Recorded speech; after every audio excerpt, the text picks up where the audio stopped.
TWR India से प्रसारित कार्यक्रम जिंदगी की राह बाइबल की किताबन का अध्ययन हवे, जीवन की आपके बढ़िया रास्ता में आगे बढ़े के चरवाही करेला और परमेश्वर के नाहिन जिंदगी जिए में मदद करेला।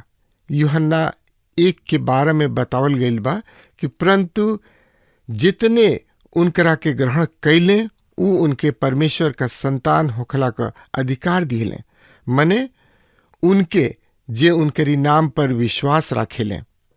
कृपा करके देखी सुनी ताकि आप साच जिंदगी जी सकी और ओकर प्रयास कर सकी। ये अध्याय के मुख्य विषय है प्रभु के छोड़ावे वाला राष्ट्र के न्याय सुखल और भूखमरी के द्वारा ओसिया के राजकाल से लेके अभी तक इर्मिया भविष्यवाणी करत रहले। यहाँ पर हम पावतानी उ यहोयाकीम राजा होशिया अपना राज के आखिरी दिन में बहुत ही मूर्खता के काम कैलन। उ राजा नको के साथ मगिदो के तराई में लड़े खातिर गइलन और मारल गइलन।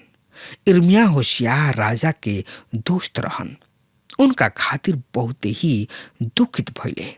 होशियार राजा के मृत्यु के बाद राष्ट्र फिर मूर्ति पूजा के ओर लौटे लागल। परमेश्वर के पहला चेतावनी रहे सुखार। मित्र, तो एकरा बारे में जानकारी खातिर वह हमरा संगे आपन पवित्र शास्त्र बाइबल निकाल लेनी हाँ। तो ओमे देखी इर्मिया नबी की किताब 14 अध्याय के 1 पद और 2 पद के हमरो सामने पढ़ल बानी। तब यहोवा परमेश्वर के वचन सूखा बरिस के संबंध में इर्मिया के पास पहुंचल। यहूदा विलाप करता, ओकर फाटक उदास पड़ल बा। लोग भूया बैठ के विलाप करताने और यरूशलेम के चिचियाइल आकाश तक पहुंच गइल बा। सूखा स्पष्ट रूप से बहुत ही भयानक है। एक खाली राजा अहाब के समय भी सुखार पड़ रहे और उस समय एलिया परमेश्वर की ओर से संदेश वाहक रहन। अब वहां सुखार पड़ गइल बा। इर्मिया दक्षिण यहूदा राज के संदेश वाहक रहन। यही अध्याय के 4 पद एह तरी से बता रहा बा। देश में बरखा ना होखला से जमीन सब में दरार पड़ गइल बा और किसान सब भी लजा के आपन आपन कपार तोप ले बने। मित्र, जमीन उजड़ पड़ गइल बिया, पानी के बहुत ही जरूरी बा। इर्मिया नबी की किताब 14 अध्याय की 5 पद यह तरी से बता रहा बा। मैदान में घास ना होखला के कारण हरिणी भी बच्चा सबके पैदा कके त्याग देत रही सा। मित्र, यहाँ तक कि हिरन भी बच्चा पैदा कके छोड़ के चल जात रहले, काहे कि पिए खातिर पानी और चरे खातिर घास सब ना रहे। यहाँ पर परमेश्वर अपना न्याय के प्रकट करत रहले। जमीन बंजर हो गई रहे, उन्हीं लोग की जमीन यह तरीके हो गई रहे, काहे कि उन्हीं लोग के जिंदगी के पानी के त्याग देले रहले। परमेश्वर उन्हीं लोग के संसार में तथा लोगन के दिल में का हो रहल बा ओकरा के दिखा रहल बने। अब इर्मिया जानताने और लोगन के पाप सब के अंगीकार कर रहल बने। मित्र, इर्मिया नबी की किताब 14 अध्याय के 7 पद एह तरी से बता रहल बा। यद्यपि हमनी के अधर्म के काम हमनी के विरुद्ध गवाही देता, निसंदेह हम बार बार तोरा के त्याग देले बानी, फिर भी हे यहोवा परमेश्वर अपना नाम के निमित्त कुछ कर। मित्र, यहाँ पर उ कोनो बात के घमंड नेखन कर रहल। यहाँ पर उ लोग के प्रति कोनो भी तरीके बुरा व्यवहार नेखन कर रहल। उ कह रहल बने, हमनी के तोहरा साथ छोड़ के भटक गुल बनी जा और बहुत ही दूर चल गुल बनी जा।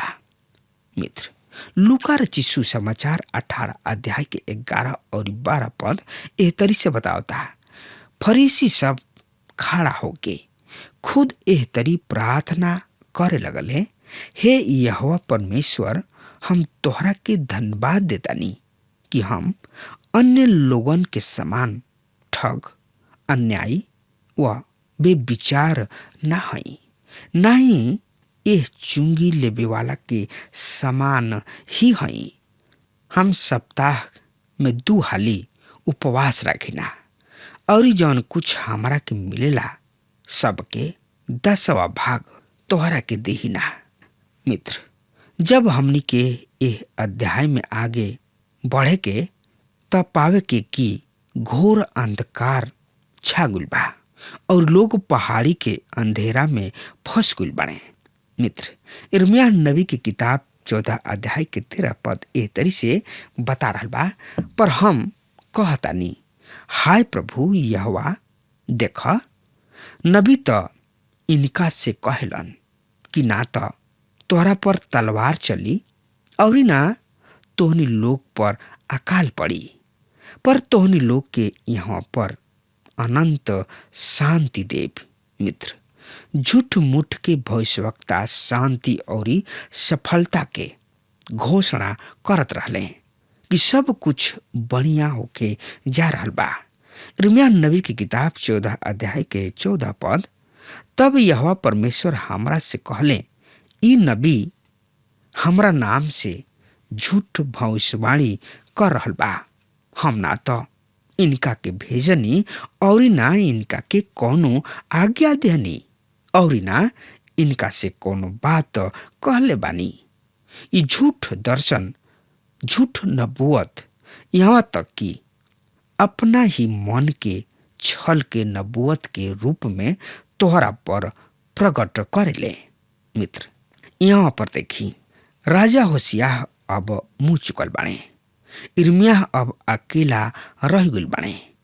उ सोच रहल बाणे कि हम सही संदेश दे रहल बानी या ना, ऐसे कि उ परमेश्वर किने जाताणे। परमेश्वर उनका के निश्चयता दिला रहल बाणे। उ कहताणे कि तू जाना कि झूठ भविष्यवक्ता भी उठ खड़ा भइल बाणे। हम तोहनी लोग के नइखी भेजले, उहवे ही हई जौन की हमरा के संदेश दे रहल बाणे।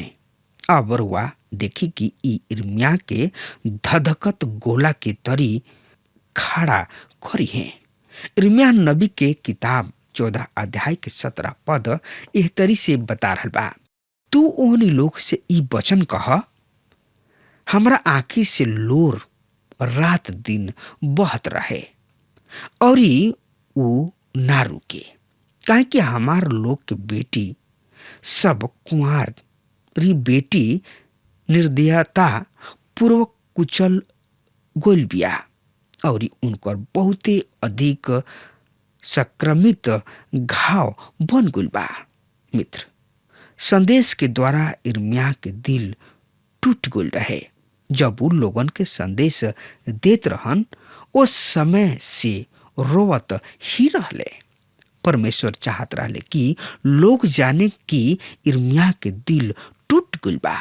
यिर्मयाह केवल संदेश के ही लोगन तक ना पहुंचावत रहले, बल्कि परमेश्वर के महसूस करत रहले, ओकरो के भी लोगन तक पहुंचावत रहले। हम सबनी के एह बात के महसूस करे के चाही कि हमनी के परमेश्वर के खातिर गवाह हई जा। यदि रुआ परमेश्वर के बाचा हई त रुआ परमेश्वर के साक्षी हई। रुआ अपना जिंदगी के द्वारा कुछ कर रहल बानी। जब हम परमेश्वर के वचन के बोली ना तो बहुत ही सावधानी पूर्वक बोले के चाही, यानी कि सावधान होके के चाही कि हमनी की जिंदगी कैसन बा।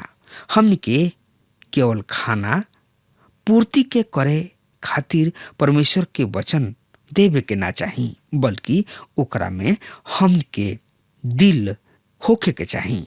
यदि एह तरी नइखे त हमनी की जिंदगी में कुछ गलत बा।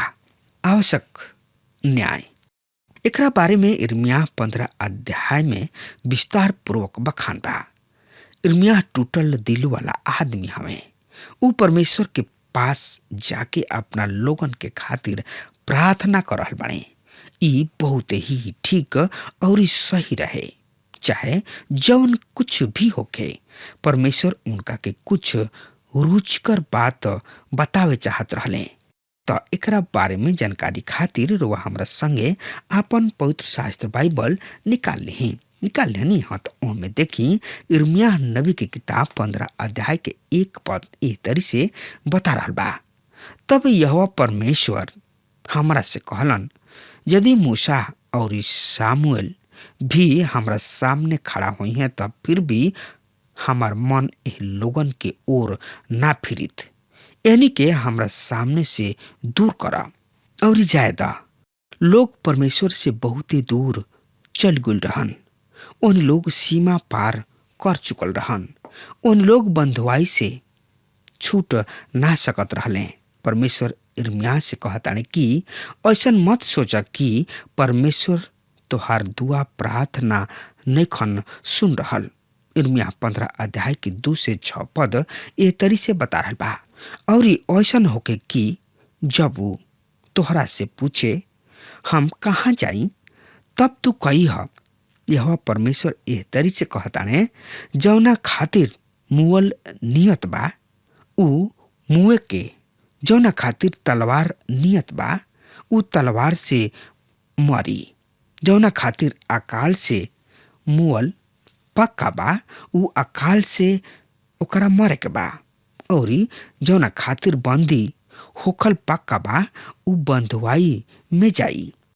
हम तोहनी लोग के ऊपर 4 तरीके विनाश नियुक्त करब, अर्थात काट डाले खातिर तलवार, घसीटे के खातिर कुकुर, नोच खाए तथा नष्ट करे खातिर आकाश के चिड़ै चुरुंग और मैदान के हिंसक पशु। 4 पद। और ई हिजकिय्याह के बेटा यहूदा के राजा मनसे के ओह काम के कारण होई जौन की ऊ यरूशलेम में कहले बाणे। और हम ए तरी करब कि ऊ पृथ्वी के राज में आतंकित होके मारल फिरी हैं। 5 पद। सचमुच है यरूशलेम के तोहनी लोग पर तरस खाई, या के तोहनी लोग के खातिर विलाप करी, या तोहनी लोग के कुशल मंगल पूछे खातिर तोहरा ओर लौटी। यह परमेश्वर के इहे बाणी ह। तोहनी लोग हमरा के त्याग देले बड़ा और पीछे हटत चलत जा रहल बड़ा। ऐसे तोहरा विरुद्ध आपन हाथ बढ़ाइब और तोहनी लोग के नाश कर डालब। हम तरस खात उबिया गुल बानी। तोहनी लोग हमरा के त्याग के पीछे हट गुल बड़ा जा। ई तोहनी लोग के पीछे लौटल हा। ओहनी लोग बार बार पछतापी दिल से आवताने लोग और कहताने कि हम अब बढ़िया तरी से आपन जिंदगी बिताई, लेकिन ओहनी लोग फिर लौट के वही पाप में गिर जाताने। परमेश्वर एहनी लोग से थाक चुकल बाणे और अब समय आगुल बा कि परमेश्वर ओहनी लोग के न्याय करी हैं। यिर्मयाह के व्यक्तिगत निराशा।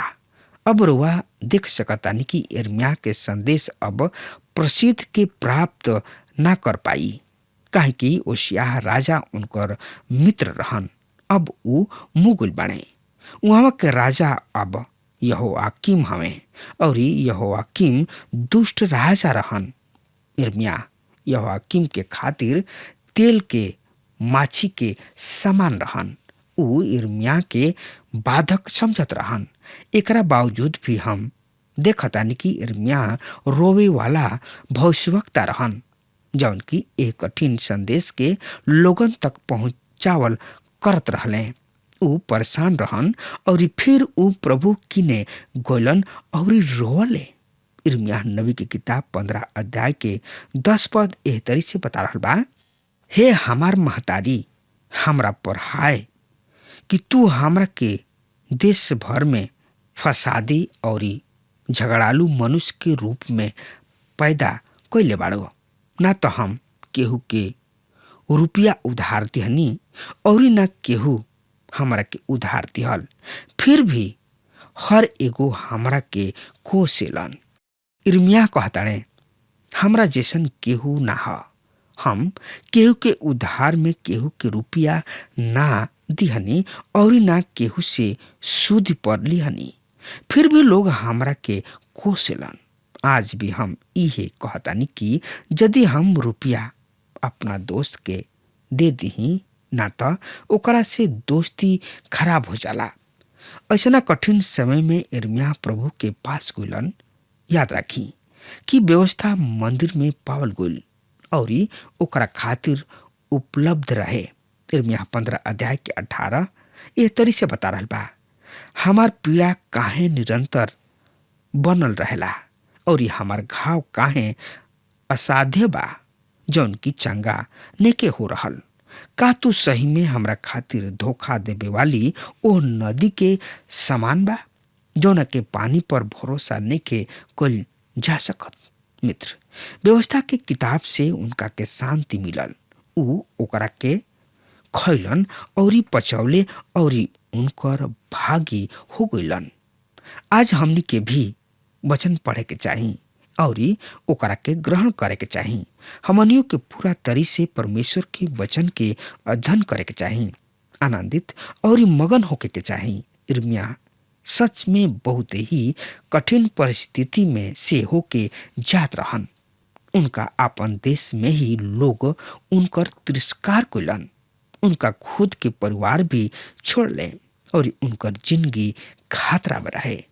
तो यही अध्याय के 20 और 21 पद एह तरी से बता रहल बा, तब हम तोहरा एह प्रजा के खातिर कांसा के पक्का यानी कि दृढ़ शहर पनाह बनाइब और यद्यपि ऊ तोहरा विरुद्ध युद्ध करी है, तोहरा पर प्रबल ना हो पाई हैं। काहे कि हम तोहरा के बचावे और तोहरा के छोड़ावे खातिर तोहरा साथे बानी। यहोवा परमेश्वर के इहे बाणी है। अब हम तोहरा के दुष्ट के हाथ से बचा लेब और उपद्रवी के चुंगल से छोड़ा लेब। मित्र, परमेश्वर कहलन कि केवल जरत रेखा के पास खड़ा रहा, हम संभाल लेब। आई अब देखल जाओ इर्मिया 16 अध्याय के ए अध्याय के मूल विषय है। परमेश्वर इर्मिया के ब्याह करे से माना कइलन। दिन प्रतिदिन कठिन होत चलल जात रहे। यहूदा राज रसी के घोर के अंत में आ चुकल बा। ई सब कुछ यरूशलेम के नाश के 10 साल तक के अंदर के बात है। मित्र, त एकरा बारे में और जानकारी खातिर वह हमरा संगे आपन पवित्र शास्त्र बाइबल निकाल लेनी। हाँ, तो उहमें देखी इर्मिया नबी की किताब 16 अध्याय के 1 से 4 पद एह तरी से बता रहा बा, यह परमेश्वर के ई वचन भी हमरा किने पहुंचल। तू ना तो अपना खातिर कोनो पत्नी ब्याह ले अइबा और ना एह स्थान में बेटा बेटी सब जन्मइबा, काहे कि ओह बेटा बेटी सबके संबंध में जे एह स्थान में जन्म ले और ओ सब माता के संबंध में जे ओनी लोग के जन्म दे और ऊ बाप जे ओनी लोग के जन्मावे, ओनी लोग के संबंध में यहोवा परमेश्वर एह तरी से कहताणे, ओनी लोग के घातक बीमारी सब से मुहिंसा, ओनी खातिर ना विलाप कल जाए, ना ओहनी के गाड़ल जाए। ओहनी के जमीनी पर खाद के समान पड़ल रही हंसा। तलवार और अकाल से ओहनी के अंत होई। ओहनी के लाश आकाश के चिड़ई चुरुंग और पृथ्वी के जानवर सब खई हंसा। यह परमेश्वर एह तरी से के घटना क्रम के इर्मिया के ऊपर प्रकट कर रहल बने। ऊ कहताणे, इर्मिया ब्याह मत करा। हमरा समझ से एक कारण स्पष्ट रहे। यदि रुआ भजन 137 खोली तो जौन कुछ बाबुल के बंधुआई के बाद लिखल गुल बा, तरुआ पाइप की वचन के कष्ट झेले के पड़ल। प्रिय श्रोता मित्र भाई बहन, अब हमार समय खत्म हो रहा बा। तब तक खातिर वह हमारा के आज्ञा दी। परमेश्वर वह की बहुते बहुते आशीष देश। आमीन। हमके विश्वास बा कि ई कार्यक्रम आप सब खातिर फायदेमंद सिद्ध भइल हुई। हम चाहतनी कि आप सब आपन आपन आशीष हमरों से बांटी। अगर आप सबके लगे बाइबल से चाहे आपकी निजी जिंदगी से क्यों सवाल होके चाहे क्यों समस्या खातिर प्रार्थना करावे चाहतनी तो हमारी फोन नंबर पर जरूर संपर्क करें। परमेश्वर आप सबके बहुत आशीष प्रदान करें और आज का दिन आप खातिर सुखद बनावे।